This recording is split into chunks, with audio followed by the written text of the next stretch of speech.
All right, you ready? Hi, Rachel. Hey, Marc. Okay, so this is a little Nailed it. different. We haven't done this before, but today, so this is one day after our episode recording with Kris yesterday. This is our first time trying a sponsor message that is not done at the same time as our episode. So you can notice that we're in slightly different clothes and the lighting is Mhm. slightly different, and Rachel's even in a different place. So again, we're baby podcasters and we're going to see how well this goes. But today we are going to be joined by Magic School AI. And Rachel, if you want to bring them out, and they're here to give a little sponsorship message for our podcast. So, Rachel, you can take it Yes. away.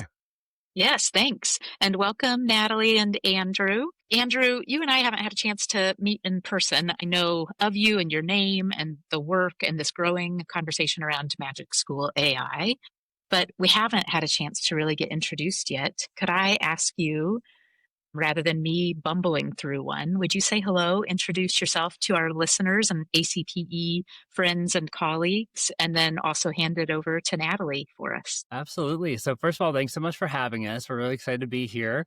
My name's Andrew Davies. I'm the social media manager here at Magic School. I'm a former educator in the North Texas area. I taught fourth and fifth grade for 12 years, and then I was a digital learning coach for 3 years after that. And I'll pass it on to Natalie. Yeah. Hey, we are so happy to be here. I am so lucky to be local, born and raised Washingtonians.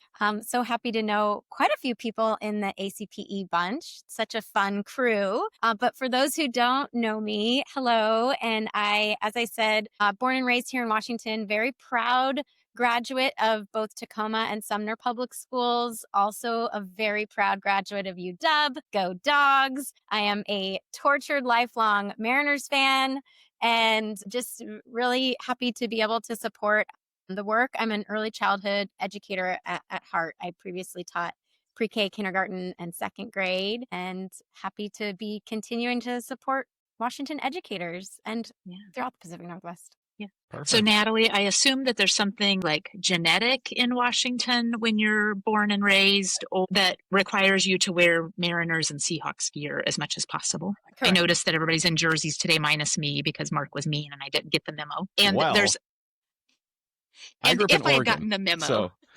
if Oregon was playing this weekend, I'd be wearing my Oregon gear. I had it all out, but they're not playing this weekend, so we went Seahawks instead. You went Seahawks, yes. And Marc, that means that you have a choice because you weren't born and raised in Washington. And Natalie, if I had gotten the memo from Marc, I would likely be wearing a Cubs jersey. And so I have full empathy and sympathy, and we'll just tell you there's always next year. Thank you.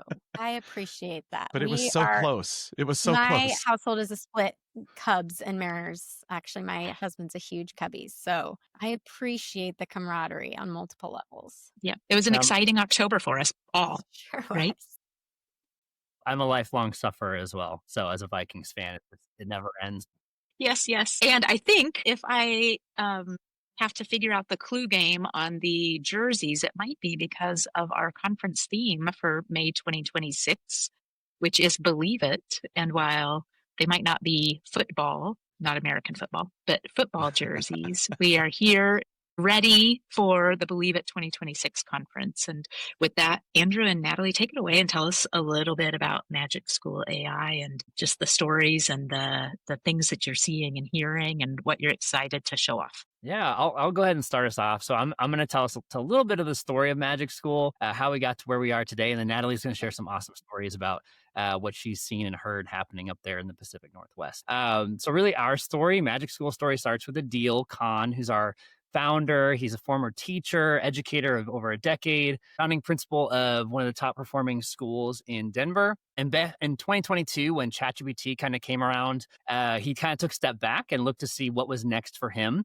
And so he started showing off, ChatGPT and its potential for teachers to some of his colleagues, kind of showing them how it could help them with those daily time-consuming tasks like recommendation letters, adapting materials, differentiation, et cetera, et cetera. And all the teachers that he showed it to loved it.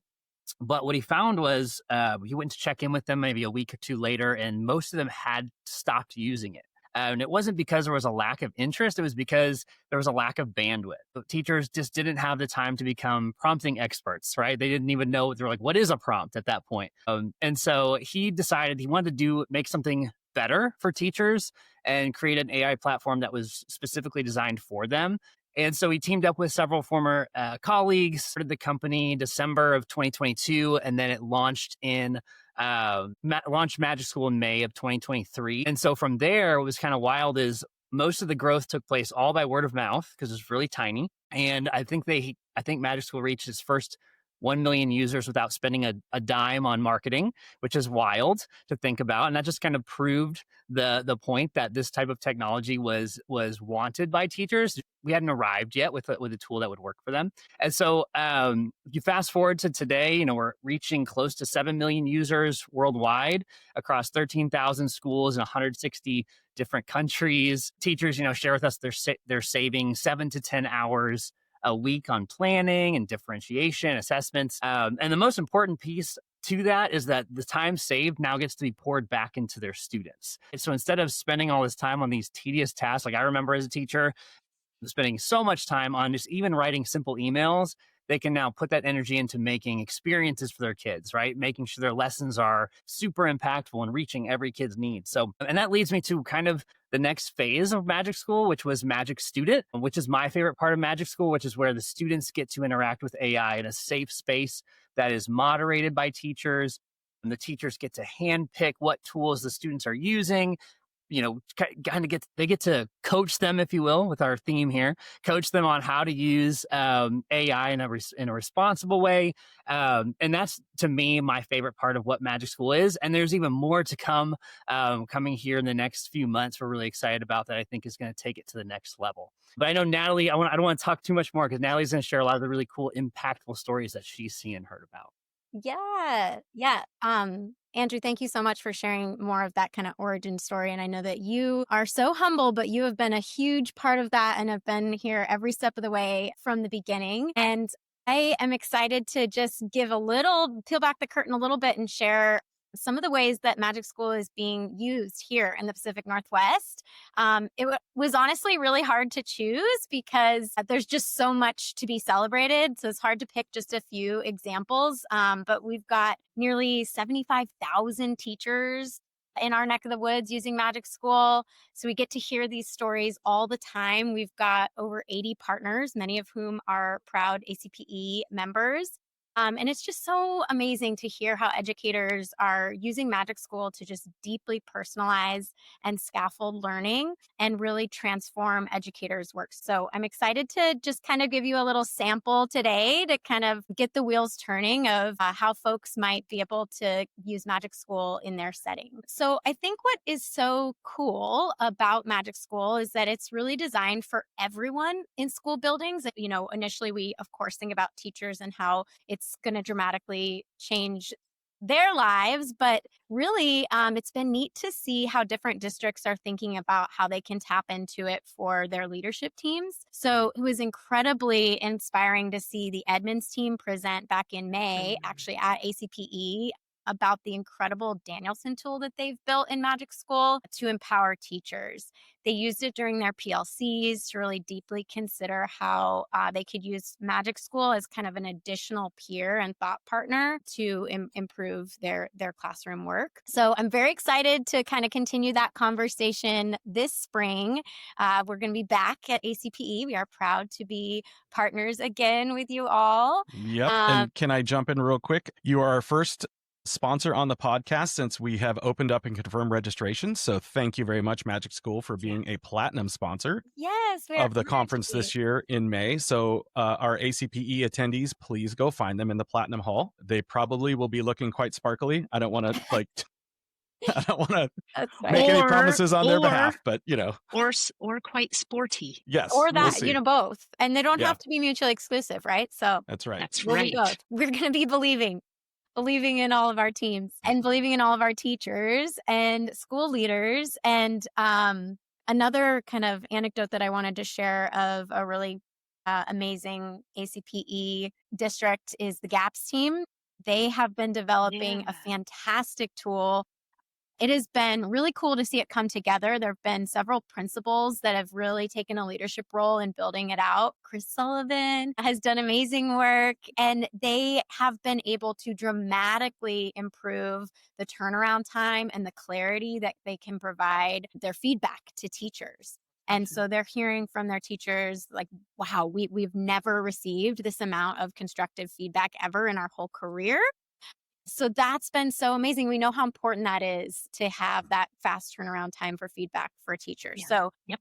And yeah. Natalie, when you say gaps, that's Greater Albany Public you. Schools in Oregon. Is that correct? Yeah. We were just together in IT managers earlier today. Nice Yeah, job, Greater Albany. They are just knocking it out of the park. They're doing really incredible work. And like I say, at all levels of the system, they're thinking about it from the district, building level, teachers, and students. And so to that end, I also would be remiss if I didn't tell some fun, inspiring stories of how Magic School is impacting student learning. And so I would say, first and foremost, we know the cornerstone for learning is grabbing that attention and engagement. Can't do anything if your kiddos aren't bought in. And so a second grade team in a nearby district made this really amazing biography unit room where students could choose, which notable figure that they wanted to have a conversation with. And then that figure would chat with them in their language at their reading level, with whatever other scaffolds they might need, like emojis or short sentences to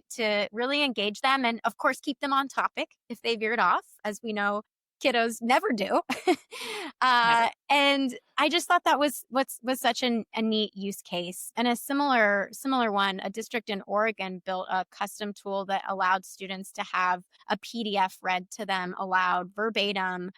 And that allows them to access and engage with some of these primary sources that might be beyond their current reading level and make sure that they, are not othered in the classroom. They're getting to access the exact same resources as their peers. So I just think that the possibilities are endless. It makes me so excited to think about, how we can tap into this tool to really meet all learners' needs and interests and keep that joy of teaching and learning alive and well. And for those who haven't used Magic School before, I just also want to reiterate that we've got moderations built in. So when I say about, what students are doing in Magic School, I just want to underscore that students are never exposed to inappropriate, unsafe content. We've got real-time monitoring to ensure that teachers and administrators have full visibility. They're notified immediately if anything ever inappropriate or concerning is even prompted into the system. And recently, we've incorporated some more alert banners on the student side to give them some healthy reminders and encourage that healthy digital boundaries to really protect our students. So anyway, I could go on all day telling you stories like this. But I want to say that a way that you can, stay engaged and stay plugged in is to visit us at magicschool.ai. Definitely sign up if you don't have a free account already. If you're a CTO, we actually have a page built out just for you that probably answers some of the burning questions on your mind. And then make sure to follow along on social media because Andrew posts the most amazing little 1-minute videos that give you really bite-sized ideas of things that you can truly watch, during your planning period, in between meetings, and immediately implement. So yeah, we are excited to hear more stories of how everyone continues to use Magic School here in the Pacific Northwest. And I really think that Andrew needs to come to the conference where he can get lots of content. I know. For all your socials, because it's a fun conference. I would love to. It's beautiful. I mean, I've only been up there maybe a handful of times, and every time I'm like, I tell my wife, why are we not living up in this area? Yeah, it takes it up another level. Yeah, it's like no other conference you've ever been to. It's incredible. Yeah. Okay, well, thank you so much for sponsoring this episode. And it is a little weird that we recorded the episode last night, but for the rest of you, stay tuned for a wonderful conversation about AI in the academic space with our good friend Kris Hagel. And with that, we will transition to the normal episode. We will. And Andrew, we will cheer for your Vikes and Marc and Natalie's Hawks for the weeks ahead. It's already a kind of a topsy-turvy season. Yes. Well, the fact that the Yes. Seahawks are doing as well as they are is just stunning. You got to believe. Believe. That's it. That's Yeah. it. We're cutting now because what a perfect way to end. Perfect. Thank All you right. both, and thanks to Magic School. Yes, thank you. All Absolutely. right. Thank Bye, you all. everybody. Bye. You got to shout it. Put some real feeling into that. With intention. Yeah. Good thing we cut out the cussing ahead of our hellos just now. It is nice to be back. We have not recorded an episode in a little while, and I've been missing it, quite honestly. Yeah. We did our last recording the week of my surgery. So, I think people might have noticed. I doubt it if anybody even watches. My hair is a lot shorter now because I cut my hair off for the surgery because I knew I wasn't going to be able to wash it for a little bit. And for those of you who are wondering, what is Marc even talking about? At the end of September, I was determined that I have a brain tumor. Or I had a brain tumor, I should say. And that tumor is now gone. So if you're watching on YouTube, you can see the cut line like from ear to ear, and they shaved a stripe in my head. So it's pretty cool looking. I think everybody should get a haircut like this from now on. But it was really amazing. If anybody is at all interested in seeing the pictures, well, first of all, I asked if I could keep the tumor because we named it Joe. And we placed bets on what the answer would be. And the answer was no. The answer was hell no. And the surgeon actually said, well, we have to send it off to pathology. And I said, okay, that makes sense. And then I said, can I get a picture of, and then he cut me off and very excitedly said, the tumor? Of course you can. And I said, no, actually, I want a picture of my brain. I want to know what my brain looks like. And he goes, absolutely not. And he never gave me an explanation why. He just was very clear that I would not get a picture of my own brain. But when it was all said and done, I got a picture of the tumor, which was 2.5 centimeters round. So, like a spherical quarter. And then they gave me pictures of my skull. So where they cut a big portion of my skull out, which they told me might not actually get put back in right away, which was frightening. They gave me a picture of that with the cut lines. And then if you want to know about a bone graft, I can tell you all about bone graft and how that works now too. So find me at the conference or just message me either through Discord or shoot me an email and I'll send you pictures because they're fascinating. Yep. There and true to form, you exceeded all expectations and estimates. Yeah. I mean, they let me go a day early. I had almost no pain coming out of surgery. When I opened my eyes, the first thing they asked was how much pain am I in from a 0 to 10? And I said a 2. And it never got any worse than that. So, and they were able to close your head, which they thought they might not be able to put the bone back in. Thank God. Put the bone back in. If it was you had a lovely drain. You had one of my favorite things in life, like a Jackson Pratt drain. So my head looked like a baseball. The stitching they did on it looked like baseball stitching. And some of my friends because my birthday was right after this, they gave me a custom baseball that had a laser burn picture of me on it. And it said, happy birthday. We're so glad that Joe is gone, Mr. Baseball Head. So, I'm glad that my friends could take some humor in this too. Yeah. But it was also kind of... It was like an epic World Series time frame also, so it's all related. It is. But I was very fortunate. Long story short with this, they did microscopic pathology testing on the tumor, came back with a couple of weird little inconsistencies. Apparently, it was a funky looking tumor. Those who know Marc in the ACPE audience, if you think of a contest for all the COSIN chapters on which chapter would have the funky award, and you have to nominate the person that we're going to put forward as our candidate, I suspect that you would be the one that would win that candidate race. There's always Steve. Langford versus Elliott on the ballot. But the physician's assistant that I was meeting with, she's been this surgeon's physician assistant for 12 years. So she's very knowledgeable. She said, there was some weird stuff, which is why we sent it for molecular testing. So essentially they tested 4 genes and 2 genes came back as turned off through mutation or whatever, but it was to be expected because I had a tumor and those were the ones that said your cells don't have a tumor. And then the other 2 were on, which was good because those don't have an aggressive tumor genes. So this essentially is a benign tumor. And she said, this is the best news you could have gotten. We didn't even necessarily expect this, which was terrific. Way to be an overachiever. And you were messaging like 2 hours after surgery. And I don't know if I've ever been more horrified and also just ecstatic to get a text from someone whose brain was possibly still exposed to air. So before I talk about my pop culture things, because if you also don't know, I can't drive right now because this all started with the seizure. So I can't drive until early spring. I have been very bored and I have watched a lot of TV. But before I talk about kind of the pop culture stuff I've been doing, I really think we should bring out our guest. I know that our guest probably hasn't watched a lot of the same things that I have. He's too busy, like traveling all over the place and speaking and doing all sorts of conferences and different engagements. But I really want to bring our guest out because it is Kris Hagel, who is what's your title, Kris? Chief Information Officer. Okay, Chief And Information I will Officer. say reigning K-12 AI expert in the North American education space. Okay. Well, that's big shoes to fill. All right. I appreciate it. Yeah, Kris is the CIO of the Peninsula School District out on the peninsula, just on the other side of the bridge near Gig Harbor or in Gig Harbor. But the fun thing about this is Kris and I actually started working together in 2001, which was the year I became a technology TOSA in the Bethel School District. And Kris was, I think we just determined you were the computer operator. I think so. What were you doing then, Kris? I was printing report cards and financial reports on an old VAX mainframe. Yep.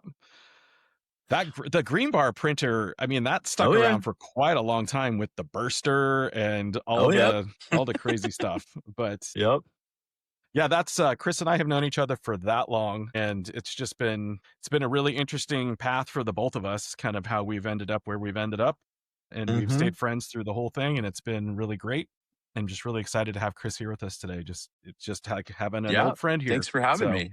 Yep. Yeah. So, Kris, a lot of times we talk about pop culture stuff. If you have seen any of these things, you're welcome to chime in. If you have anything to add, please do. I would like to point out that Rachel sends me pictures of the movies she's watching on planes. It's just a picture, and she says, okay, you have 1 second to tell me what movie this is. And usually I can do it.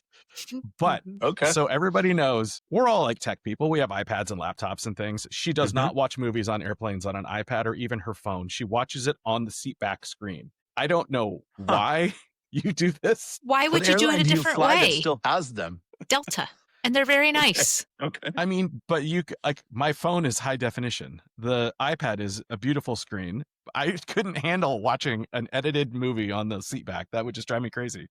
It's like my favorite escape. I don't get to watch a lot of stuff at home because I'm usually doing other things. And like the airplane, it's where that way I'm not looking down at my screen. I'm sitting up in my chair. The screen's right there, perfect distance away. So anyway, as I was saying, I can't drive. So I've been super bored. I've had a lot of friends sending me things to watch. Rachel asked, have I been watching Pluribus? Yes. That has been pretty interesting. I really dislike the character in that one, even though I understand what she's fighting for and it makes complete sense. They really make her out to be a really, I don't know. It's hard to deal with. But I've been on a bit of a thrillers kick lately. I've kind of strayed away from the sci-fi. I watched All Her Fault. I don't know if you've seen that one. That is a very interesting movie around child kidnapping.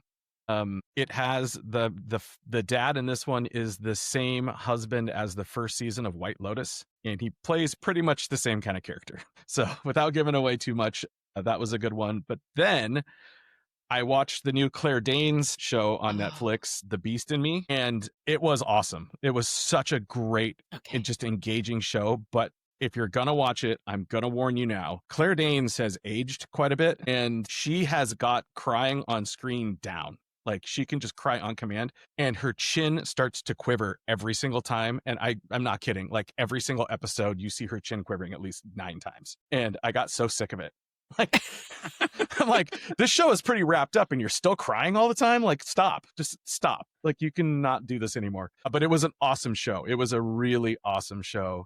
And then I, of course, was just telling Rachel, I binged an entire show season last night and I was in the office yesterday. I binged all of 0 Day. I don't know if you have seen or even heard of 0 Day. 0 Day is a Robert De Niro show where he is a past president, and they say they have a 1-minute 0-day attack that takes down literally all of the software systems in the United States, and over 3,000 people die because of it. And he gets brought out of retirement, they say, to figure out to run a commission. It's not so much about the software. It's more about the overreach of government through commissions to suspend the Constitution and citizen rights. You can tell that it was written kind of recently, but it was, it got me going. It was good. And threw plenty of conspiracy types of stuff in there too. So if you haven't seen 0 Day, I recommend. Oh, and then I watched The Girl in Cabin 10. I don't know that one. That's also a Netflix movie with Guy Pearce, I think, is in that one, and somebody else. But it was okay. So yeah, I've been watching a lot of TV because I have nothing else to do right now. So, Kris, how about you? What have you been watching? I did start The Beast in Me, so I have started that. I'm only about 2 episodes in, but start counting how many times her chin is like. Well, shaking. I will now. I hadn't so far, but I guess I will be from now on. So yeah, no, I really haven't had a ton of time lately, honestly. So yeah. So two connections here. Number one, I think in the ACPE Instagram feed, there is, I'll have to find it, a post with me reading the book 0 Day. It was the year that we were doing the ACPE reads. And I think it's probably based on that book. So that will be an interesting little overlap to ACPE. It must have been 2020. And then Claire Danes. I had a really late flight home last night and watched The Family Stone. I had forgotten how good it is and how hard it is to watch Sarah Jessica Parker's character. But Claire Danes is amazing in that. So it's such, the universe is amazing in all of these little connections that it throws in here every single episode. Yep. Yeah. I will say that I guess I haven't seen Claire Danes in anything since the Romeo and Juliet time. Oh. And so I just remember her as this young with Leo. Yeah, as this young kind of fresh-faced actress, and she has aged a lot. But yeah, that was a great show, I will say. Just a fascinating thing. But I'm going to look up Claire Danes' age because we're sitting here talking about her aging. And she's going to sue us. No, I'm just saying that I just think that she's probably younger than all three of us, possibly. That'll make me feel better about myself, I guess. All of us should feel better. That was mean. I shouldn't say that. That was really mean. I know. Why don't we cut that into a B-side? She is 46 years old, you mother trucker. You better watch what you say. I got her by 6 years? Okay. Good times. We're going to have Claire Danes on as a guest and say, hey, I knew Marc Elliott when he played college football, and man, I was watching this podcast, and boy, he's aged. His chin wobbles. It does. And I cry all the time. So actually, to get to our topic tonight, Rachel, do you want to talk about our topic tonight? I do. What are we talking about tonight? We asked This is Chris like our Hagel. session, Kris. Yes, I know. You get Kris and Marc together and the whole podcast could just be Kris and Marc talking about things. So, Kris, a couple of years ago, I've known you for a long time. We've debated lots of things. I think we've done a couple sessions together. Always knew that you were just one of those people who had thoughts in your head and things that you wanted to lead on, just kind of one of those natural leaders. And then what started happening a few years ago was you were 2 clicks ahead, I think, of most of the rest of K-12 in thinking about okay, so this AI thing is real. It's coming at us. There's obviously still revolutions that we're going through, but really, you were the first one, not just saying oh, cool AI. You were talking about cool AI, and I'm the lead in a district with thousands of students and X number of teachers. And this is a systems change. And we lead on big systems change, generational changes like this. And so you weren't out there just saying I love this AI tool and here's what you can do with it. You were saying, here's where we see enough promise in this that we're going to start with actually having a plan and some structure and thought given to how we want to do this as a district in Peninsula. Is that a fair way to encapsulate that ramp up of work? And has it been almost 3 years ago?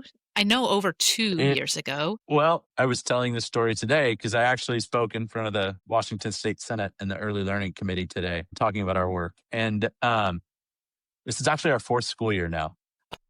with working on AI. And so we actually had teachers that were kind of dabbling in the spring of 22 before ChatGPT even came out. And so, I was really fortunate at the time when ChatGPT kind of hit the scene. Like, even though we had teachers that had done some PD, I still wasn't completely sold on this. So I was like, this seems like a long ways off. Like, and is there real usefulness to this? It's cool. I saw a session from Richard Collado and he showed a couple of things probably in the spring of 22. And I was like, oh, okay.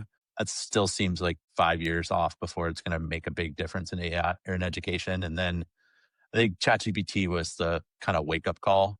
And I was fortunate because I didn't even believe it the first couple of weeks, but my engineers, like the guys that were sitting in the back, they're like, this is something really, really big. And at the time, our technology department was actually, it's a long story, but about a year before, my superintendent had called me in and said, Kris, I don't want a technology department anymore. And I was like, oh, do I still work here? What does this look like? And he was like, no, you go and talk to Melissa, the head of teaching and learning. And I don't want a teaching and learning department either. So you guys go figure out what you're making.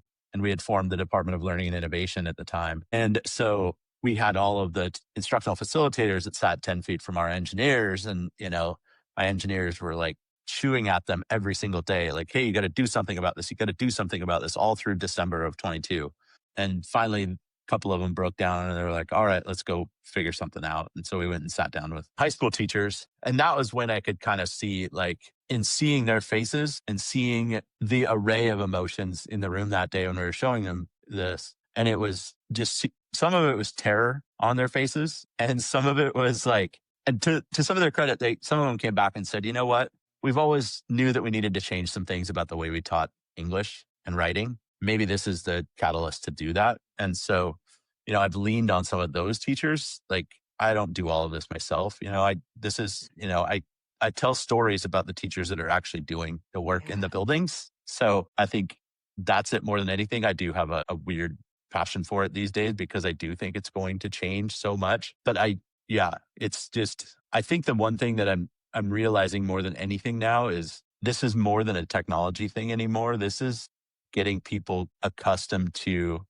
change at a pace that I don't think we've ever experienced before. So like every day something is new. Like, even it hit me a couple of weeks ago because I have a team of core teachers that I've been working with since spring of 23, and they call them the AI Action Research Team.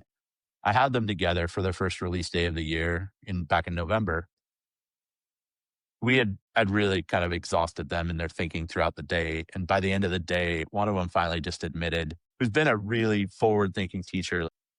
She's like, I don't know if I can keep up with this. Like, this is year 3 and it's always constant. I was telling the story today at the Senate meeting. Like, when I had one of their meetings last year, I had a plan going into the morning at 8 o'clock in the morning on what I was going to lead these teachers through for the day.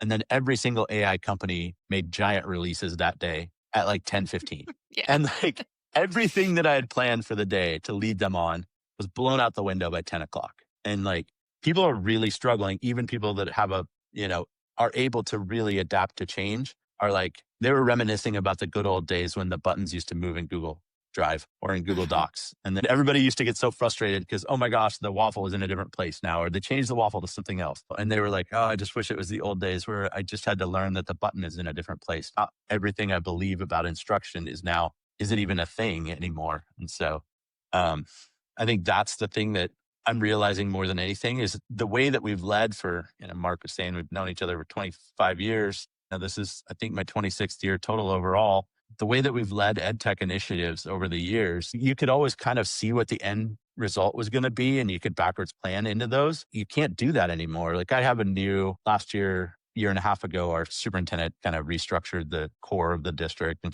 we moved away from having assistant superintendents and now we have 5 chiefs. And one of our chief of schools who oversees principals is new. She came from another district, actually came from the district Marc and I worked in. But she's like, Kris, just give me what the principals need to know a year from now, 3 years from now, and 5 years from now, and I will get them there. And I'm like, That's cute. I can't do that for you. I can't even, like, I've gotten to a point where I think I can get us the next 4 months with principals and what we're going to work on for the next 4 months, but that's about as far as I'm going to be able to reliably trust that I know what's going on and what we want them to work on and what we want them to learn. And so like it's a whole different leadership challenge that I think we aren't really accustomed to leading. Yeah. And I think a lot of it, when I drove down to Olympia today, I brought one of our teachers with us, and he and I were discussing this in the car, and he's still he is one of our best teachers at AI, and the things he's doing in his high school chemistry classes are just mind blowing. But like we were talking kind of philosophically about like people have to just give up some of the things they believe. And that's really, really hard change. Like getting people to just say, okay, and we've been going through this in our district because we changed early literacy programs in the last couple of years and moved away from core knowledge to the science of reading, and getting people to give up what they've known for 20 years about good reading instruction. And now we're having to do the same thing in high school. And this is a lot of change in an organization really quickly. And reading is going at a much slower pace than AI is going. So it's a lot for people. I mean, and I think you can be thankful that as long as we've had this conversation, which has been about 4 years, your district has been very open to the use of this. You were well ahead of most districts in pushing for no board policies, no restrictive policies, engaging with teachers. Because we took your approach in Olympia fairly quickly after you told us about it, of train the teachers, give the teachers the PD, teach, work with them on how to teach with this tool, not to fear the tool. And so we've been doing a lot of I don't know how similar it is, but the 3 technology coaches in Olympia have just constantly been doing tons and tons of AI PD with our teachers, of just trying to get them to wrap their heads around how to use the tool in their classrooms, how not to see it as something that is threatening to them. And what I think is really fascinating, are you both on the Google Education West listserv? Yes. Did you see that today?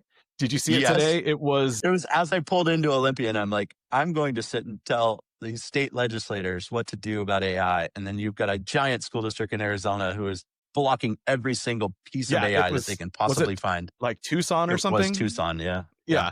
And they were like, we just passed board policy. It was a tech director saying, how do we block this? And it was saying, I don't think we can. I actually don't think we can block it. But it's a massive school district that said, we are, I hate to say it, we're so afraid of this that we're gonna put policy in place to make sure that the kids can't use it, which is never gonna work. That's the first realization I think that everybody had to come to. Yeah. Well, and I think that's like that belief right there is an equity conversation more than anything. Because all you've effectively done at this point is you've blocked it from the kids who don't have means to do it themselves. Absolutely. The kids that have money, the kids that have their devices at home, the kids that have parents that are going to pay for their ChatGPT subscription, those kids are going to be just fine and they're going to get these skills. But those kids that don't have that ability, you've now taken that away from them and taken that away from their future. And I absolutely agree with that. But at the same time, it's almost because I think the 3 of us, when this first started happening, and I think, Kris, you got so far ahead of this so quickly, you probably didn't experience it as much as maybe Rachel or myself did. I had at least a full year of teachers emailing me saying, will you please write a board policy about AI? And they would leave it right there. And they would leave it right there because they thought that everybody thought about AI the same way they did. Sure. Which at some point in time, I had to try and figure out what does this person believe about AI? Use it, don't use it, block it. And because it was never the same, I will say that the majority of them were just put a policy together to block it. But it was this like, here, take this thing and make this thing work for us, or get rid of it altogether. But your technology, so you should be able to do this. Yeah. And I think we took your kind of direction on this too, which was policy isn't necessary, but like language in a handbook is necessary. How you use it, is like anything else with academic integrity. That's where your language around AI should be, is in the handbook, not policy governing, the tool. Yeah, I'm incredibly fortunate. Our school board, when they set their last strategic plan, they included a goal of innovation. They wanted to be, out on the cutting edge of what's going on in education. And that has given me that ability. Like when AI came out, I took a lot of calls from our board, in that spring, like, what are we going to do? I was like, this is what I think we should do. I think we should just give guidance. I think it's moving too fast. I don't think you guys should make a policy. And they're 100% on board with that. And they have been ever since then. And they they're really happy with where it's going. I think we adjust and adapt. I mean, when we first did this, we didn't come out with any sort of guidance around data privacy with AI. We realized over time, like last fall, I was like, ooh, I'm starting to hear some things that I don't really like Yeah. from the classroom, but also from some of my peers working at the district office. I'm like, you did what? Hold on. I think we got to roll this back and we got to clean this up a little bit. And so you're just constantly, when you're out there at the beginning, at the front, you're like, I don't know what to do with this. And you're trying to adapt and adjust as it goes. One of the big ones right now that I'm really struggling with, and I've had some conversations with other districts across the country that are kind of in the same boat we are, kind of out there near the front, but we're starting to see a lot more kids using AI for mental health, for companionship, for therapy, for counseling, for just somebody to talk to. And like we had a student I get my weeks kind of screwed up, but maybe a month or two ago that we ended up bringing him in for a conversation about some other things that were going on. And he just said to the school security officer and the principal and the counselor, he's like, ChatGPT is all I have to talk to. Like, I can't tell my dad about this. I can't come to anybody at school. Like, I go to ChatGPT and I have these conversations. And that's why you're seeing them in the security logs or wherever, because that's, where I can go. And I brought this up. I talked to some high school kids last spring, and I was just kind of floating this idea. And I was seeing all this research coming out about, all these kids and adults going and having these companionship conversations. And what is this all about? And so I brought up with some kids, and one of the high school kids, they all kind of snickered and they were like, oh, nobody would ever do this. And the very next day I was in another classroom and he just goes, you know what? I have such terrible social anxiety coming here every single morning that every morning I pick up the phone and I talk to the voice mode on ChatGPT and it helps me get ready. And that's what gets me to school every day. And so I had that conversation with his principal, and his principal is, he was pretty beaten up about this. He's like, oh, this is terrible. And he's like, but at least the kid gets here, I guess. So, then we can help him once he's here. If the kid isn't showing up in the first place, we can't help him at all. So I don't know. I don't have the right answers on any of this, but this is one of those things that like you're struggling on the front line because there is no playbook to go off of. Like, there's the Rhythm Project right now, which is doing some great work around this. There's some other people that are trying, but like, there's nothing out there that tells you, what do you do when a kid comes to school and says, the only person I can talk to is ChatGPT? And so I'm so glad that you brought this part into the conversation, because this is the heaviness that I'm feeling right now, both in terms of some local stories like yours, and then really staying plugged into this national conversation around the adolescence type of streak that some of these AI companion models, whether it's from the large labels or whether it's from some of the more niche products like Character AI, if you've been following that product and the storyline. And there's harm. It's like it is true of everything, right? There is a promising side of this where a student feels like a human being. Let's not even talk students. Where a human being who has not found their people in the world yet has someone that they can have a conversation with. And that's big. It's scary because the technology, I would say, is not there yet to be used in that model. And we're seeing not only some devastating results of it, but also just clumsiness. And clumsiness because it's built on, we're as clumsy as human beings. That's why we have people who are like, I haven't found my people yet. And so it is really, the mirror is reflecting on us. And I think there's a lot to figure out around safety for those human beings, young and old, because it is not just the young who are in harm at some point during these conversations. And at the same time, there are also these happy storylines and positive storylines where navigating a situation, learning how to move through a time of crisis or a time of feeling untethered. And instead of it being one of the stories that we hear in the news, actually being a very positive story about how my AI friend helped me figure this out. And so it's really fascinating. I wish that on some magical storyline that I was in a PhD program right now, actually with the time and the supports around me to think about the things that I would want to set up as a research project to define this moment in time, this little like lightning in a bottle moment before we go into the next maturity cycle on this. We can't sit here with any like, and here's how it's going to go, or here's what we need to do, because Do you think I don't that think any- if you did a dissertation on this, that it would even be relevant or valid by the time you argued it at the end from when you started? Good question. That's it.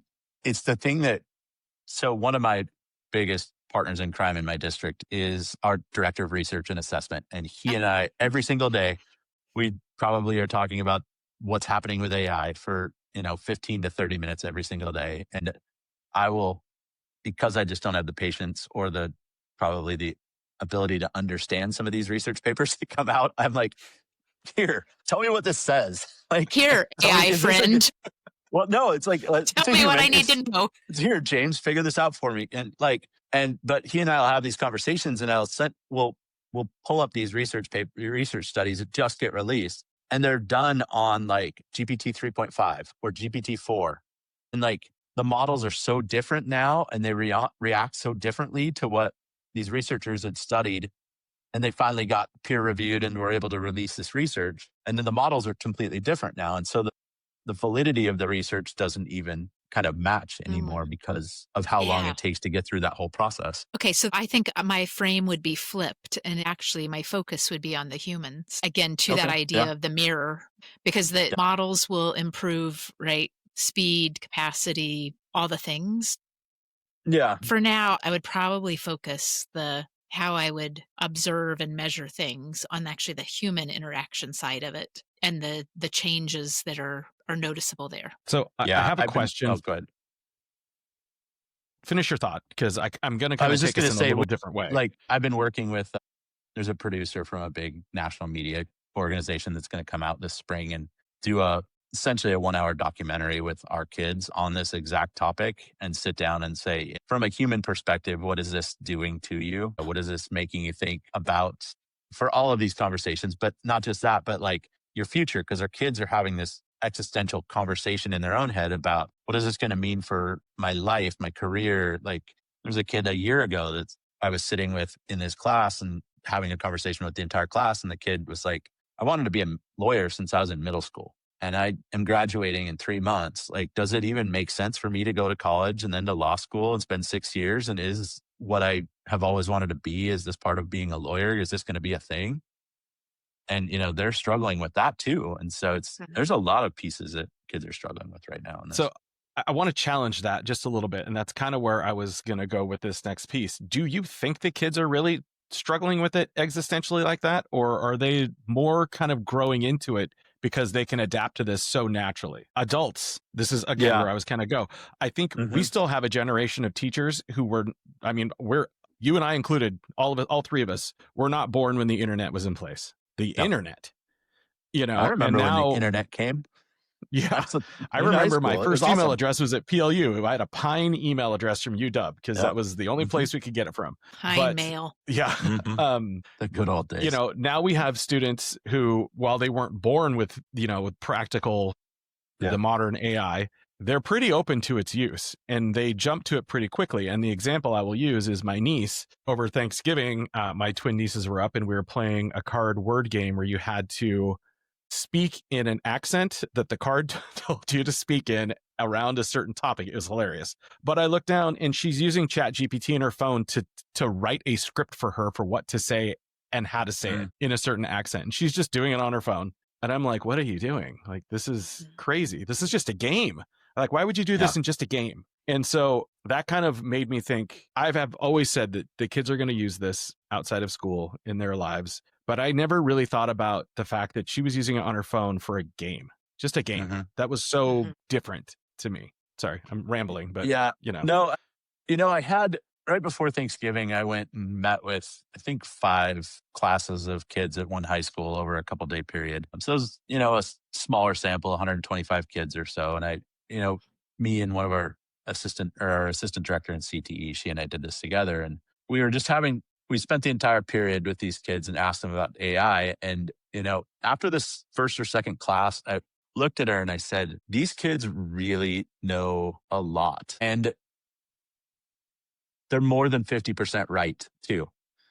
they're not, there's a lot of misconceptions. There's a lot of things that they're getting wrong, but like overall, they're more correct than they are incorrect in this. And I said, we've got to start asking them, where are they learning all this? Because I know it's not happening in our classrooms. And so, we started asking the last 2 or 3 classes, and we're like, hey, where are you getting your information? And they're like, well, I get it from TikTok videos. I get it from Reddit. I get it from Discord forums, or I hear somebody over at the lunch table talking about it. And that's where I learn. And so it depends on how much, there's still, I think there is dread in some cases in, having this internal stress about it if they've put enough time into it.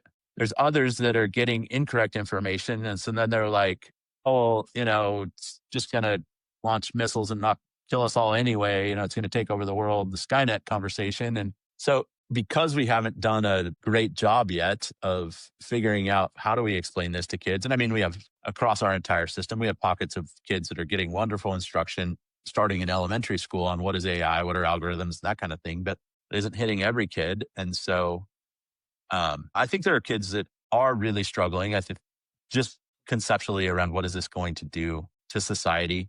I mean, there's a lot of kids. We were talking about this today. There's a lot of kids with worries about the environmental impact of all this. There's a lot of kids that worry about, is this a net good for society? Because they're starting to realize, they're getting old enough to realize that maybe social media isn't a net good to society. And so they're kind of comparing this down the same lines. And so I think when you can get kids to talk about it, you get some really good information. I think a lot of times you'll get groupthink, but if you can get kids that'll truthfully tell you what they think about what's going on, then you can get some really good information from them. I think it'll be really interesting as we see the younger students coming up who probably haven't seen this as a new thing that's occurred during their schooling career. So if it happens while they're in early elementary, it's going to be one of those things that's always been there. And does that attitude then change because they take it for granted? Do they think about those environmental impacts, the power that it takes? Or is it just a thing that's always been there that they've always used and they're just accustomed to using it? I mean, that'll be really interesting. That would be something I would love to do a study on. I think would be fascinating.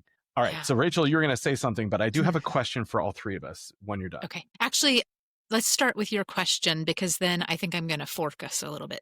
Okay. So this was the original question I was going to ask that was going to take us off a little bit because I know we're talking about education. I know we're talking about students, but I actually see probably the biggest challenge to this are the teachers and their adjustment to using this tool. Their acceptance of this tool. It's sort of like when teachers were like, I'm never going to need the internet. I'm never going to need email. I'm never going to need blah, blah, blah. And so here's the question for you. What part of AI or what AI tool have you quickly adopted into your life, maybe without even realizing that you've done it? I'll go first to set the example.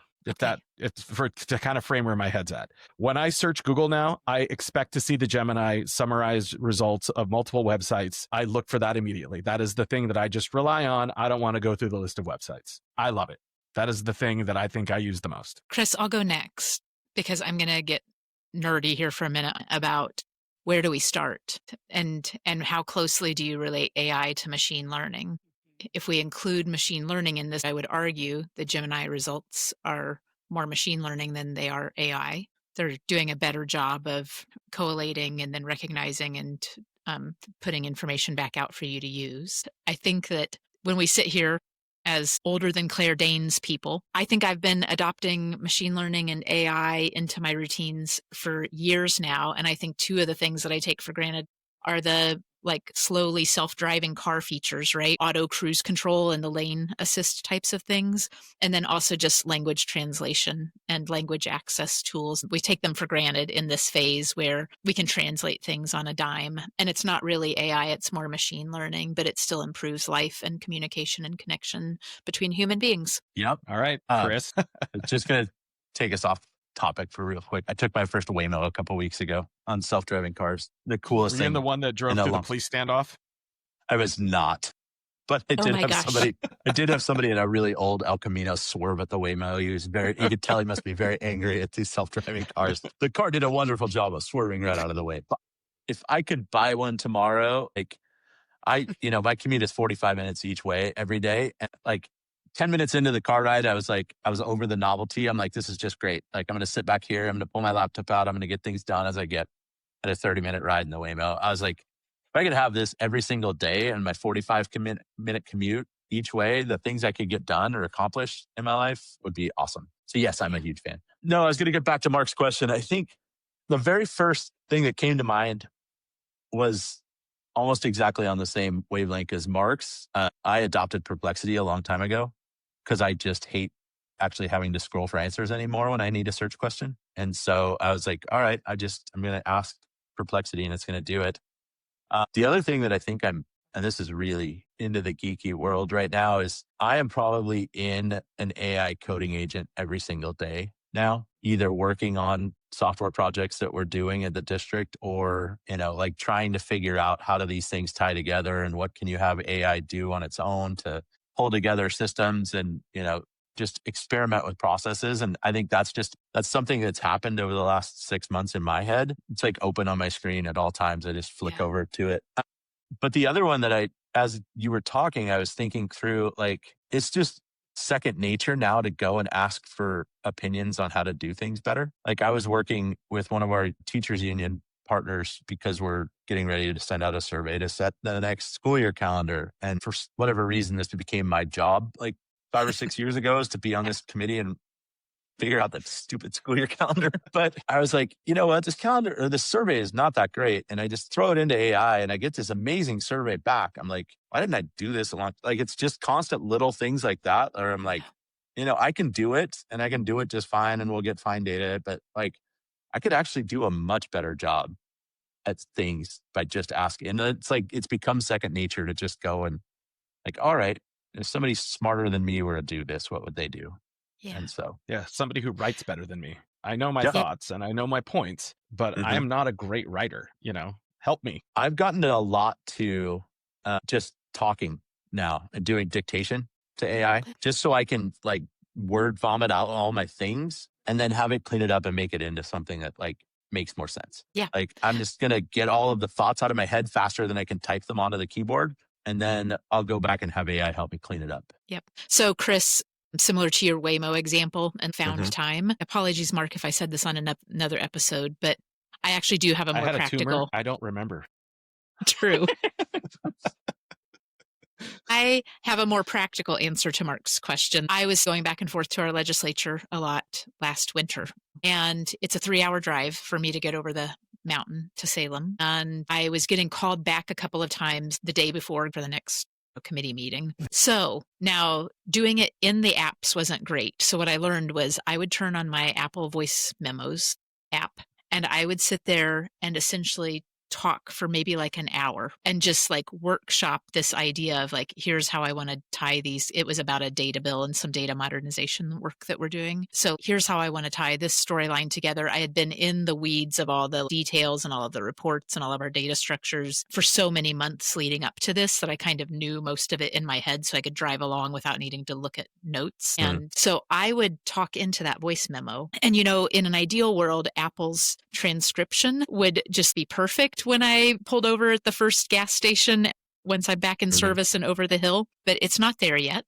So we'll see what happens with the partnership with Google as their white label AI provider here. So what I would do is I would take that audio recording and drop it into ChatGPT. And I would say, this is me workshopping a short 5 to 10 minute presentation that I need to do for a state legislature related to this bill and this topic. Please give me a 5-paragraph starter place. And I was pleasantly, like more than pleasantly, I was pretty awed each time that it had just saved me, because I was like, okay, I'm leaving at 4:30 in the morning to get over there at 7:30. So I've got some space and time before the 9 o'clock session. And in a pre-AI ChatGPT world, I would have needed to find time to actually sit and type out my thoughts or to make index cards for the session. And I was actually able to do it just talking in my car, like workshopping over and over again, this short little presentation, and then letting ChatGPT pick out what it thought were the most salient or the best points and versions. And I used it at least 3 times last winter. It was still to Marc's point, it was still my thoughts and my ideas and what I wanted to say. But what it did was it took the like polish work from your first draft to your final draft and just sprinted through it. Yeah. So I did a presentation at a maintenance conference 2 years ago about it was a panel that I was actually moderating, but we got into evaluations. People really wanted to talk about evaluations, and at the very end, and remember, these are maintenance people, and if you think about it, your maintenance people do more evaluations than anybody else in your schools because there's so many lot of custodians. And I said, how many of you use ChatGPT or a GPT service to write your evaluations? And you would have thought they were going to kill me. Like, people were ready to jump out of their chairs and strangle me. And I said, I'm the first to tell you right now that I use it. It's a better writer than I am. If I have a narrative portion to do, I know the points that I have to give to the model so it can return for me the narrative that I want in the style that I want. I have to work still. Yep. And the people on the panel clearly didn't understand. I mean, they were saying, they don't know my employees. I know my employees. I said, that has nothing to do with it. Of course it doesn't know your employees. You have to tell it about your employees. I would never do that. That's just that's horrible. That is not what you should be doing as a job. And nobody is sticking up for me. And I'm like, I don't care. Like, whatever. And as soon as the session was over, about 5 of the super young supervisors came up to me and whispered to me, I use it all the time. I just kind of laughed. I was like, but you weren't brave enough to say it while I was getting lit up by everybody else up here. But it really was kind of a funny thing. But I want to come back to one other thing that kind of wraps all the way around to something we talked about at the beginning of this. So I just recently had an experience where I used ChatGPT for a purpose that I had a number of people say to me, I can't believe you did that. And how angry were the people when you told them? So I got my pathology reports for my tumor well before the doctor actually read them to me. And so when they arrived in my medical portal, I looked at it and said, I don't understand anything this says. This is highly medical terminology about cells and tumors and all sorts of things. And I sat there thinking, I read it. And this is my old Marc moment of I'm reading it, and I'm getting the feel for what it says, that I think it's okay. And then finally I was like, F it. I'm putting it in ChatGPT. And I'm just not going to, in my head, I'm like, I'm not going to tell the doctors that I did this because I don't want to offend them. And so I did it. It read it. It broke it down for me. And then, I'm doing that very simple thing you do with ChatGPT, which is make it more plain English. Help me understand this section, explain this section more for me. And it really took me through this roller coaster of anxiety down to because the results were pretty good, quite honestly, to a place where I felt much better. But at the same time, again, I'm thinking this is ChatGPT telling me this. This isn't the actual doctors telling me this. And then the molecular report came in, which is the gene sequencing portion of it. And I just threw that right into ChatGPT right away. And then I went to the doctor's visit, and the physician's assistant I saw, she just looks at me and she goes, so you saw your results in your portal, right? And I said, yes. And she goes, did you read them? And I said, yes. And she goes, okay. And I said, I put them in ChatGPT. And she goes, awesome. Great. Good for you. And I did not expect that answer at all. And so, and she literally just said, so you know that you got terrific news. And I said, yeah, I mean, we're supposed to talk about it. I guess I just don't fully trust it.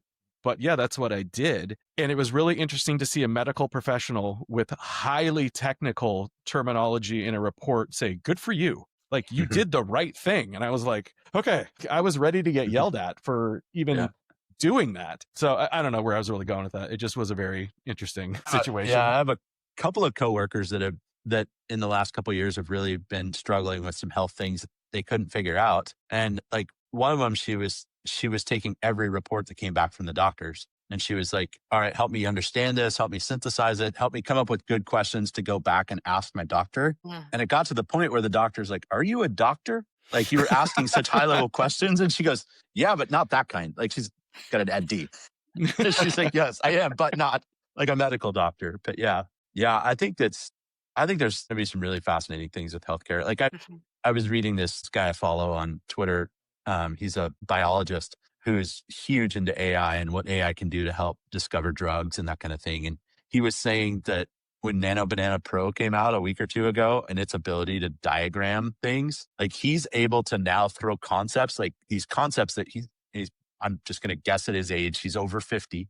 So he's probably been doing this a while. He's probably Older 60. than I don't know. He's older than Claire Older Danes. than Older than Claire Claire Danes. Yes, he is older than Claire Danes.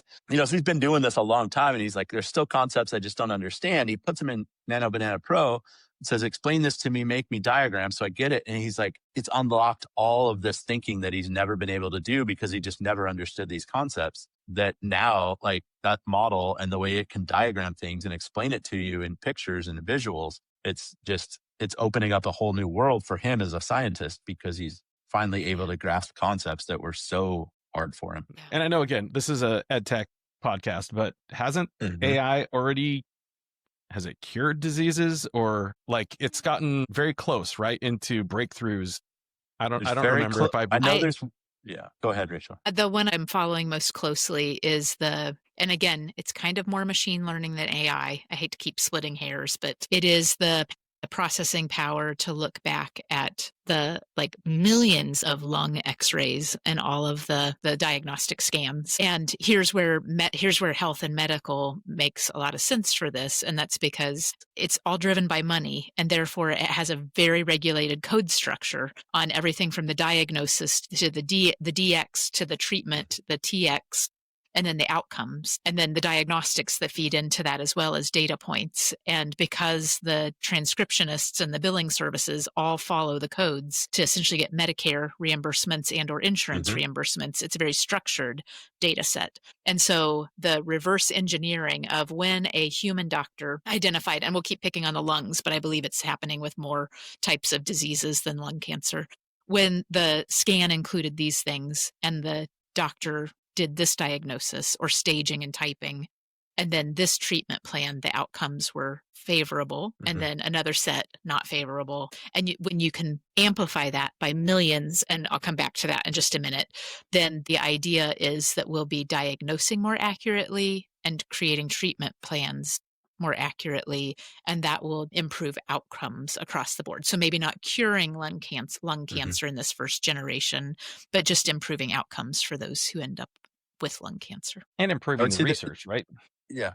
There's a couple ones that are really fascinating to me. So like Google just released a few weeks ago a model that they trained specifically on a very specific type of cancer and the DNA around it. And when you train the entire model around those DNA sequences, like the amount of like experimentation they're able to do right now on this very specific type of cancer is, they really think that it's not going to take them very long to solve this one very specific thing. But I think that when you talk about machine learning, I was listening to a podcast a little while ago, and this one's fascinating to me when it comes to health, is there's a guy that started a company because he had a very rare, I think it was a bone disease. And there's only 40 people in the world that have this bone disease or whatever it was. And he was diagnosed with months to live a couple times. And he went into remission twice on it, and just from experimentation and whatever. And by the third time that he came back with it, he's like, I got to do something. And so he started throwing machine learning at all of the things that are associated with this bone disease. And are there existing drugs that are on the market that might target those same receptors, target those same areas? Found out that there's a organ rejection drug that targets exactly the symptoms and all of the things that with this bone disease. And he's now essentially just wiped out this disease for people because he'd used machine learning to find something that there's no financial incentive to create a drug to solve this problem for 40 people across the globe. But if there's already a drug out there that can solve the same thing, then he's essentially solved that disease for somebody. And it's really just machine learning and throwing a ton of data at programs that can solve that. And so now he's built a whole company to just start researching these tiny diseases and what you can do to cure them maybe, or provide a drug that might already exist. I have a friend who's a scientist in Seattle, and he does drug discovery. And the last time I saw him was this summer, and he said that their office is a third of what it used to be because they can now use AI to do so much of the work that they did in their labs. Like they can just throw it at different AI models and it'll do the simulations. It'll do some of the experimentation. It'll do some of the research. It'll do some of that stuff that they needed these people for. And he said that their office is just shrinking because of that. And yet they're producing more than they ever have. So, but I do have a question. Do you, Kris, and Rachel believe that the way AI works right now, or the GPT models or whatever it is it the Ouroboros, the snake that eats itself? Is that right? So it's consuming itself. So at what point in time do you believe that this will get to a point where it's consuming its own content and then will go in a weird direction? Because in a certain way it already is, right? It is already, but it's not. I think we're still, as a population, creating enough content that there's stuff for it to, that it's not really like bending its own content. Do you see that happening? Should I worry about that? I spend a weird amount of time watching what's going on with the world of AI. And if you watch where the big names are right now, the Fei Li from Stanford, the Jan LeCun, who just left Meta to start his own, they're not in the generative LLM technology anymore. They're getting out of it. So they don't see the future of this. It's very clear, at least these people that are really, really smart at this, don't see the future being in large language models. It's going to be something else. And that's where they're going to hit the next big breakthroughs. Like, you're going to see incremental improvements in large language models for a really long time. And I think a lot of the labs are already doing what they call LLM as a judge. So what they used to do is reinforcement learning with human feedback, and like it would spit out answers and a human would say, yes, that's a good answer. No, and there's a lot of really problematic stuff with that because they used to farm it off to the third world countries to do. But now they're using LLMs to do that work instead. And so, is this an appropriate answer, having the large language model answer in the training process? And so it's kicking back. And so they're already starting to absorb their own content. They're already starting to do their own training. I saw a headline that I didn't have time to read today about, are they going to the models start training themselves to get better and make those new connections inside themselves? I think anybody that's way smarter than me at this stuff is saying, those people are saying that I don't think they can get there with these large language models. I think you need something else. So I'm not worried about that per se. I don't know what the next level of model is going to be and what that'll do. So I am increasingly following this conversation and thinking around language versus understanding when we talk about AI. And so right now we've focused mostly on language, and which is great because similar to medical diagnosis and billing, languages are kind of fixed code structures, living, but pretty structured code. Understanding is harder. And when we see, to your kind of perpetuating circle, Mark, or a snake, the hallucinations and some of the struggles right now in the current generation are because the language understanding and the language intelligence is there, but the understanding of what it means isn't. And so some of these hallucinations are just because the engine or the model doesn't know the answer and just starts making stuff up from the language, not from understanding and making a reasoned guess or a reasoned hypothesis. And so I'm starting to be curious and tease out those breakaways that are going to go towards more the understanding side now that we've got the base of the language. And I do think it's all like the scaffold that is being built in this. And then you'll throw quantum in there and the capacity at some point, and then really, really rock it. So that's an excellent question. And it's going to be fun to sit in armchair quarterback and then look back 20 years from now when we're still older than Claire Danes and reflect on She's not going to beat us at this game. But she will have put out the beast in me 2, 3, 4, and 5. That's right. Yes. She's going to keep meeting these weird psychopaths. Yeah. Should I just give it away? Sorry. I mean, you could see it on the preview of the show. So, Mark, what do you think, though, about that? I don't know. I think that the two of you are light years ahead of me with this. I think that I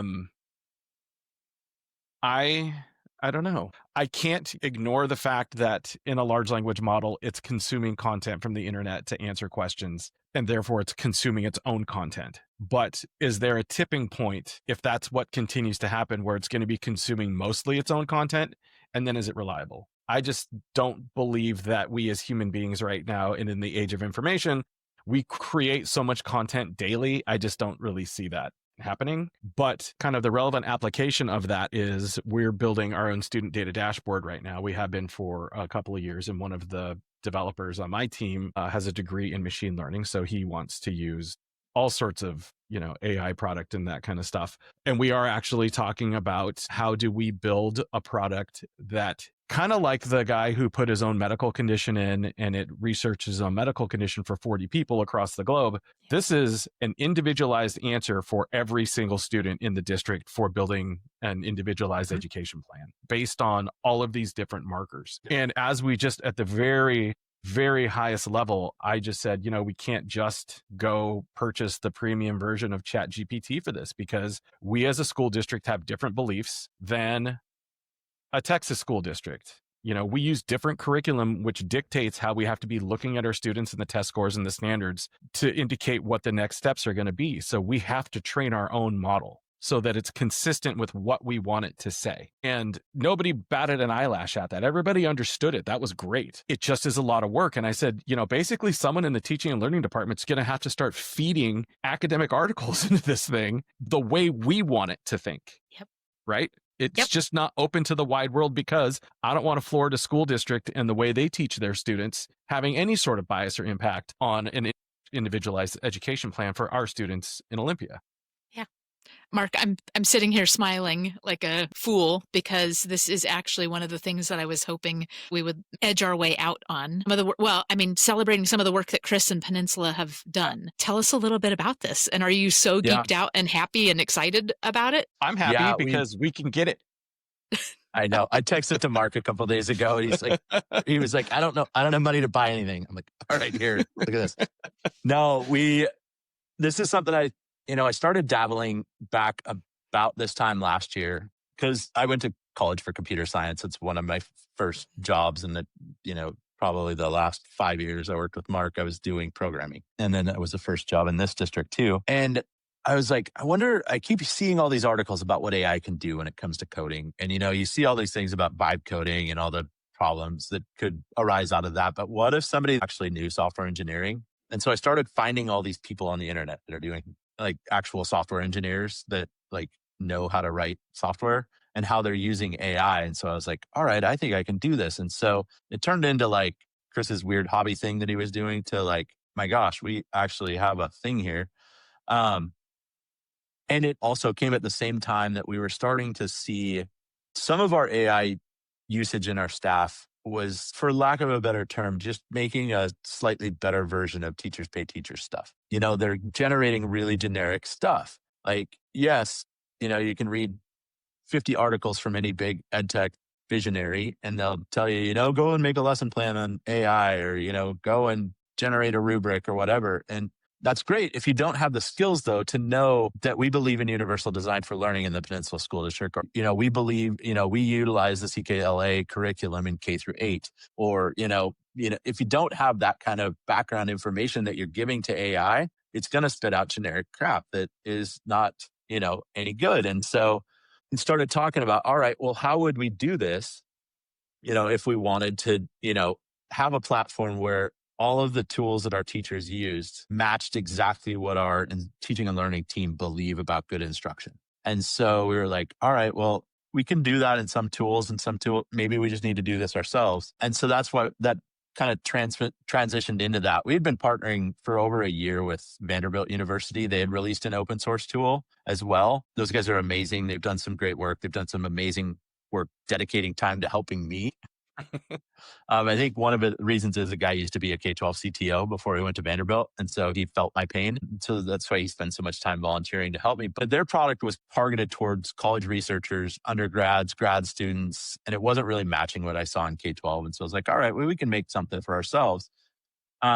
And so that's where we came up with this AI studio concept where you can go in. I've worked out all of the privacy permissions with all of the big LLM vendors. All of the data is stored in my virtual cloud. Everything is safe and secure. Opens up a ton of things that you can do. We're having all these conversations and meeting on a regular basis with our student services staff, talking about IEPs and how we can do things with AI, either compliance checking or writing goals or analyzing data to help write better goals that you can't do in very many places because you just can't safely put that data out there and have AI work with it. And so we're really excited about the things we're able to do now.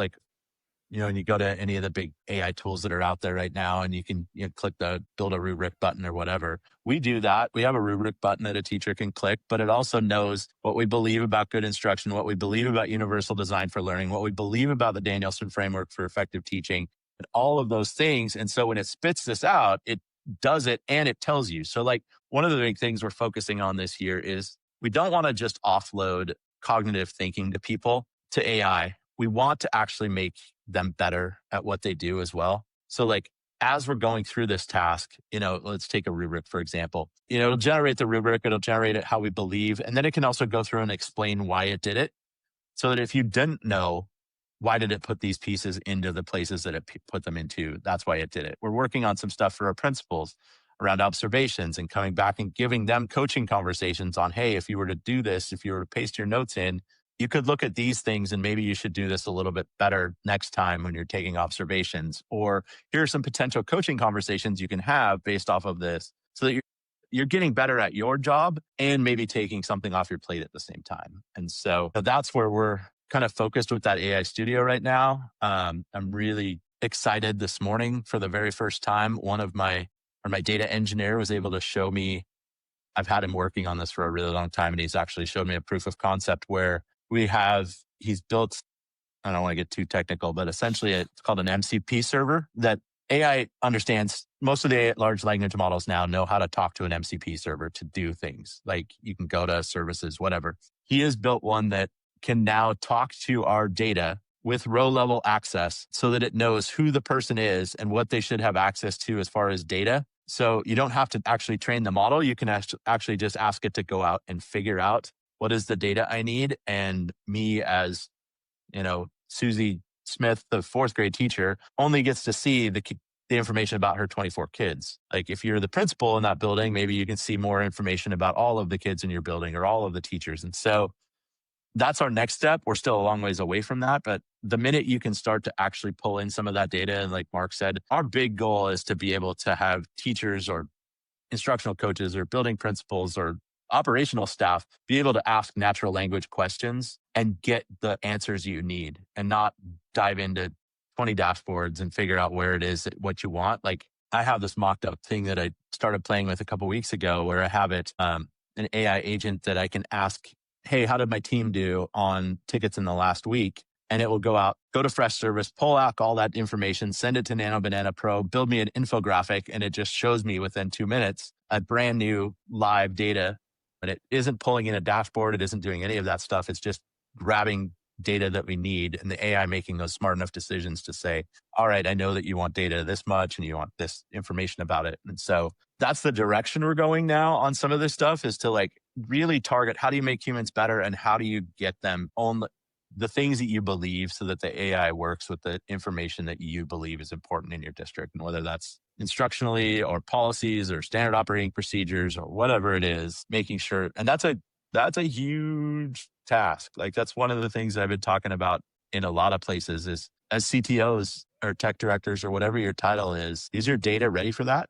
Like, is your data in a place where you can actually make it available to people? And I'm not just talking the tabular data that you're getting out of your SIS or your discipline system or your screeners or whatever, but like, where do all your policies live? And can you easily get to them with AI? Where is all your standard operating procedures? Where is all of your documentation about everything, the way that you do things in your district? And what do you believe is important? Is it accessible? And it isn't in a place where you can hand that off to AI so it can actually do the things you believe. You are out ahead of so many, Kris. I mean, I know there are a number of kind of lead rabbits in this work, but just really impressed to watch what you've done, first of all, in supporting your human beings in the system. I'm excited to continue watching you a couple seats out. And we've got a couple of leaders in our Central Oregon area that are like following you closely as well, have some of the same ideas. I have geeky questions about where you are on the tokenization and thinking about student data privacy and how we do some of this in a way that is helpful, but also protective. And like, we're going to have another episode with you.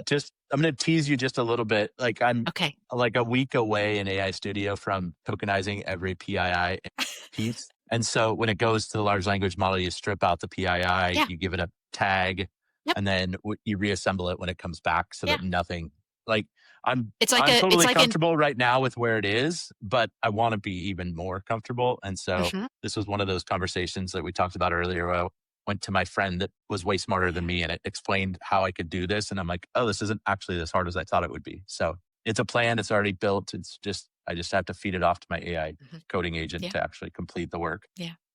Yep. Mark, Kris and I did not collude on this episode ahead of time. Seriously, each thing that I've been like, so then I'm wondering, and then Kris is like, oh yeah, well, and so next week we're launching this thing that you just asked about. It's amazing. Like you're following like a model pathway. Kris, is there anything that you wanted to say, show off, brag about that we didn't touch on? No, I've been thinking up a really cool session for ACP. So I'll get that submitted kind of around this AI coding MCP server. Like, I don't know what it's going to look like yet, but I've got some really cool ideas that I think would be really interesting for the audience at ACPE. So hopefully I'll get that written up and submitted here any day now. So I mean, and hopefully it gets selected. If you're going to do the MCP server, you have to come dressed up as a Tron character, please, with the Frisbee, like the disc. Sorry, that was one of the first movies I ever saw on VHS. I have to admit that was at a sleepover at a friend's house. Yeah. And it was amazing. Yeah, because we're older than Claire Danes. That 1982, not 84, 1982. And it was Richard Linklater. Is that right? Linklater or Linklater? I don't know. Link something. Okay. Yeah. But no, I knew for me that the two of you are way in the deeper end of this pool than me. I have wonderfully smart people that work in our department, and they take this ball and run. And usually I'm like, call Kris. Just call Kris. Email Kris. They have your email address. And I'm really excited to kind of see where it goes. I think that there's one area that's not necessarily student related that I would love to touch on in maybe a different episode, or maybe we do this at the conference or something. I do think that we should touch on the legal aspect of this, which is we talk all the time about should we hire in-house legal counsel because of how much money we pay out to attorneys, because we're always being sued. When does this become that thing for us that we can trust it? We can trust legal advice from one of these services, and we don't have to keep paying incredibly expensive law firms. And I know that's something that they're pushing back against. Stop reading and using our briefs and our law cases. That's not yours to consume and regurgitate. But like medical, it's out there, you know. I am so fortunate that I sit near our attorneys, and it was so full of promise in the early months. Like, oh my gosh, this is going to save us time. And now it's costing and taking more time because they're so cautious to triple check everything. It would just be faster to actually go through the statute and the law books. So Mark, I imagine that we get closer to it. I just don't know what timeline I would put on it, because it is the unique thinking through the dynamics of a case that make attorneys get paid what they get paid, and why it is a profession that a lot of people want to do. And this goes to that language versus understanding. And then from understanding, being able to create new understanding. Yeah, I don't know. I guess the more I talk, the more I don't know. You know, I was getting ready to call our attorney because I wanted him to put something together around records retention with AI. And I was like, there's nothing, like the state archivist has got some weird stuff. There's all kinds of RCWs that may or may not apply. And I was like, God, this is going to cost me $10,000 to go to him, like just to do this. And so I was like, all right, well, let's just see what AI will do if I put it on a deep research project and give it 30 minutes to go out and figure this out. And it gave me really good stuff back, to the point now that I'm still going to send it to him, but I'm hoping that I'm only going to pay him 2 hours to read. You know, like I'm going to take and grab all the stuff and I'm going to rewrite it and I'm going to check all the links myself, because, you know, I can do that as I've saved so much time because it's did all this for me. But then I can send it to him and just say, hey, is all of what I'm assuming here true? Is this procedure I'm going to write? Is this SOP that I'm going to accompany it with? Is all of this legal? Does this match your understanding of where we are in records retention laws right now? And because I have other ideas that I want to do with AI right now, but I don't believe that I should, because I don't want to create public records in the process. Yeah.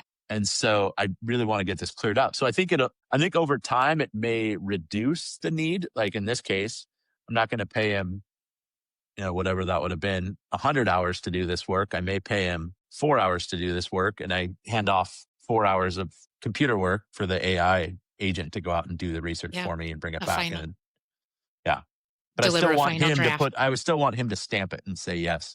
Yeah. So Charles says this is good. yes. Okay, so follow-up question, Kris. Mm-hmm. Are you including prompts and AI transcripts as things that might be public records? I believe that they are right now, unless you have from what I am understanding in the state of Washington, because of course every state can have a different interpretation of that, it can be considered a transitory note unless it is the thing that makes the final decision that you generate a policy or a procedure about, or you decide make a decision about some sort of action. Then you need to keep it. If it's only like you're using it as research to generate a final decision or generate a document that becomes final afterwards, then you don't. Then it can all be destroyed. So what I'd like to do is be able to auto delete the things in our AI studio. Yeah. Because I don't That's want to keep them around for records. Yeah. Okay, we should go like stretch our legs, have an evening. Have an evening. It's 9:40. Have a night. I'm gonna go to bed. Yes. Okay, Kris Hagel, thank you for joining us. Yep. This has been This was great. awesome. Thanks for having me. I'm looking forward to the conference and us doing something while we cook bacon.